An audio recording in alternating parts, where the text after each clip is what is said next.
Ce youtubeur se vante de frauder les aides sociales et ça n'a pas plu au gouvernement.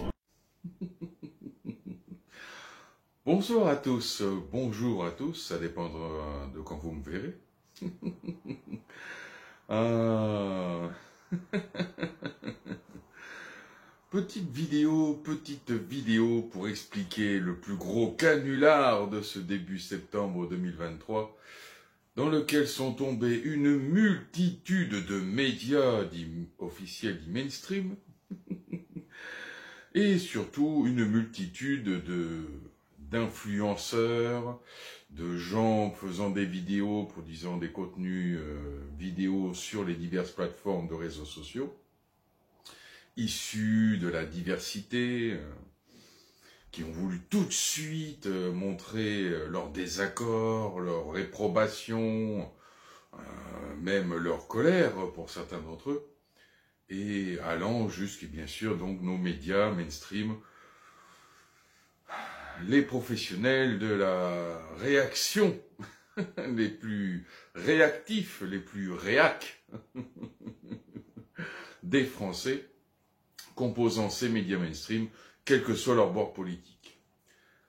Ce retour sur cette information, sur ce partage de ce youtubeur franco-marocain Mertel, est un fake, mais un fake incommensurable. Le plus gros canular, le plus gros bad buzz, si l'on peut dire, qui a été fait en ce mois de septembre 2023. Il faut bien comprendre que pour les influenceurs, un bad buzz est un buzz, quand même. L'important est de parler de nous, toujours. Et ce youtubeur l'a très très bien compris.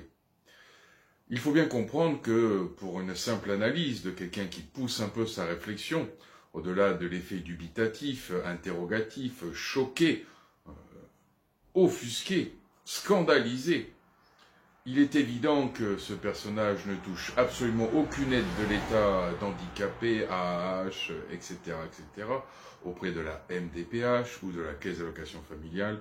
Il ne touche absolument rien de tout cela.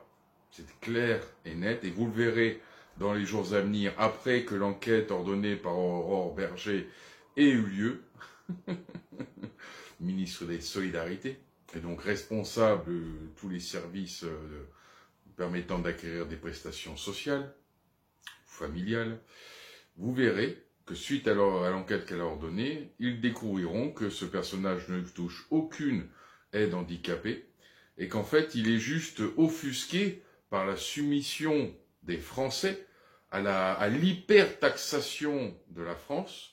Il doit avoir de la famille en France qui travaille en France et qui est taxé, et donc c'est quelque chose qui devait le tarauder depuis un long moment déjà, et il a fini, étant un youtubeur qui travaillait dans l'affluence, l'e-finance, par être agacé de ce phénomène, lui pouvant gagner de l'argent si facilement au travers des réseaux sociaux, de voir sa famille ou ses amis ou les Français dans leur généralité se faire hyper taxer de la sorte par un gouvernement de gens foutres, d'imposteurs et d'escrocs, et de mythomanes et d'autres maladies mentales atteignant ces divers personnages, relever tout cela par l'actualité des mois passés, des années passées, et c'est juste un ras-le-bol, tout simplement. Et il s'est dit, on va faire un bad buzz, un bad buzz, quitte à faire un bad buzz, on va faire comprendre aux gens qu'ils sont les dindons de la farce, et une simple analyse dans la critique cinématographique, l'analyse comportementale, la sémiologie du personnage, on comprend tout de suite que tout est forcé, tout est poussé à son extrême. Quand il critique les salariés, quand il les maltraite de la sorte, c'est surtout pour les piquer au vif, pour qu'ils comprennent qu'ils sont instrumentalisés et maltraités par l'État français dans sa généralité. Et donc, il voulait juste les secouer. Le temps prouvant toujours les choses, nous verrons bien dans le futur si mon analyse est erronée ou si elle est tout à fait juste. Je vous souhaite une bonne fin de journée ou une bonne fin de soirée et à très bientôt sur cette chaîne pour de nouvelles vidéos. À bientôt. 9 lettres, avec enculage au pluriel. Enculage. Oui, et des mouches exclusivement. Bien entendu.